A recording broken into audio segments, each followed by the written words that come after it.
Good afternoon. Namaste. I'm Jay from iMerit.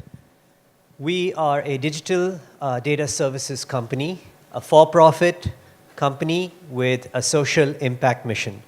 We help companies with their exploding data needs. We help create and enrich the data that powers today's algorithms in machine learning, computer vision, and e-commerce. We do this while hiring people from poor and underprivileged backgrounds and providing them an opportunity for digital inclusion. We're currently at 1,500 plus employees. We've grown 5x in the last 2 years.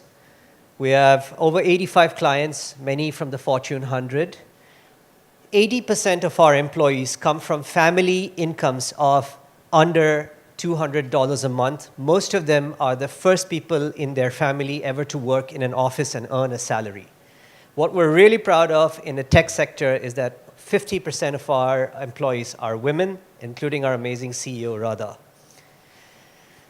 What kind of data work do we do? Well, it turns out there's quite a broad variety of use cases. We helped the baseball team Chicago Cubs win the World Series by helping them analyze their video during the season and finding out the weak points and the strong points of pitchers from the league. This was called by Sports Illustrated the new Moneyball for baseball.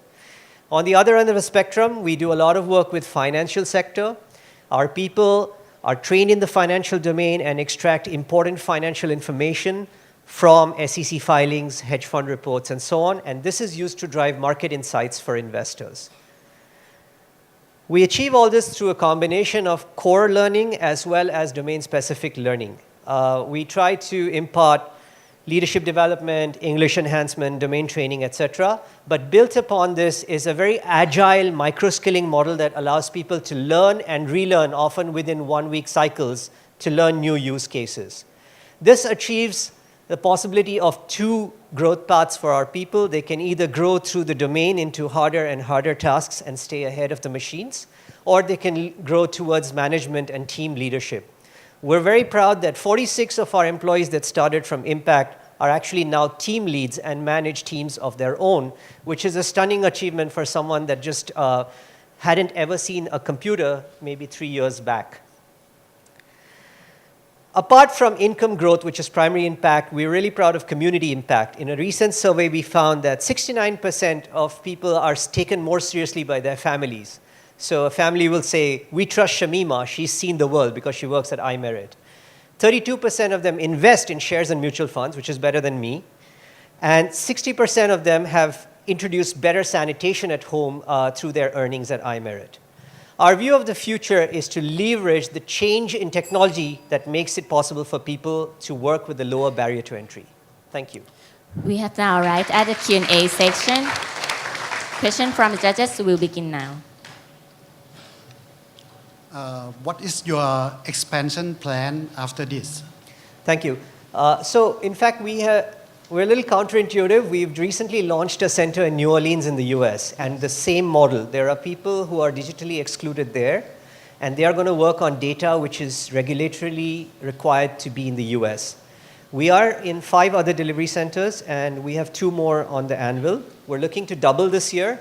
But if you look at a 5-year roadmap, I think as we leverage more and more human services, we have the potential to grow like some of the big IT services companies to over 100,000 people and over $1 billion in revenue.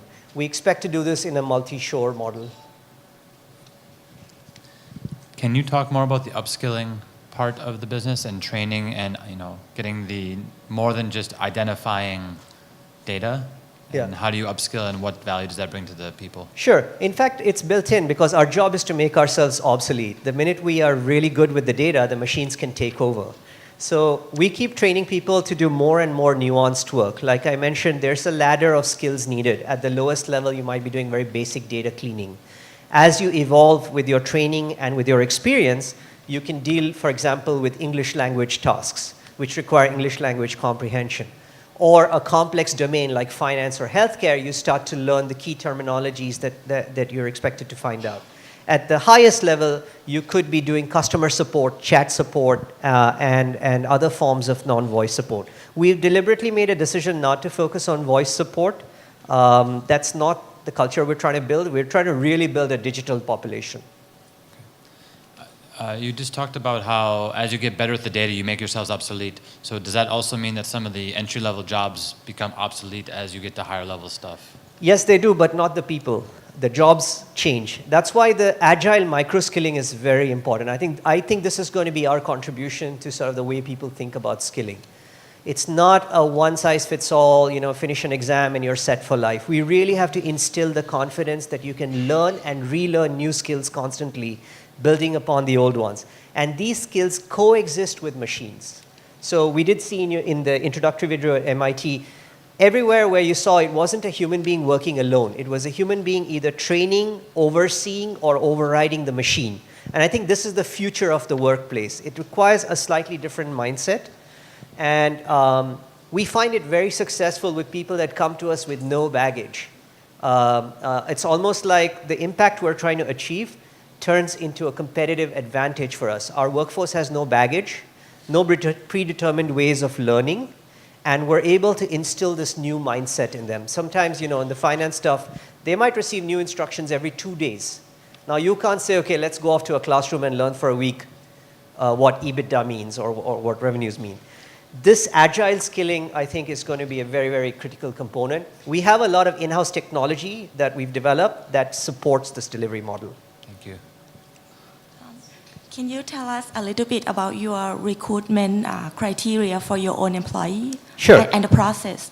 So we have alliances with some trusted nonprofits, and what we do is we give them a 3-month curriculum. So they source people from rural and semi-rural areas that they think have the learnability and the motivation, which is very important. They deliver this custom program over 3 months, and then we select the people. We also, again, do a 1-month classroom training in our way of working, followed by 2 months of on-the-job training where they're paired with an experienced worker. And then, the ongoing process for each new project. It's like multiple use cases. Each day you're seeing something different, and you're learning breadth as well as depth. They have to be of working age. The majority of them have up to maybe high school education, and a few have college education in the Indian government colleges where they don't have the opportunity to experience computer usage or smartphones. All of this is taught from scratch with our partners. Who is your direct competitor or substitute product? Good question. I think we're looking to eat the lunch of the established IT and BPO players. If you see my last slide, we're looking for shifts in technology where the technology allows the entry barrier to come down to do a particular kind of task. Like we referred to web design earlier. You don't need a master's in computer science to do web design.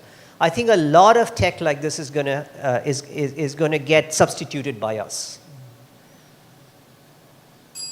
All right. Thank you very much, and thank you MIT. Thank you IDE.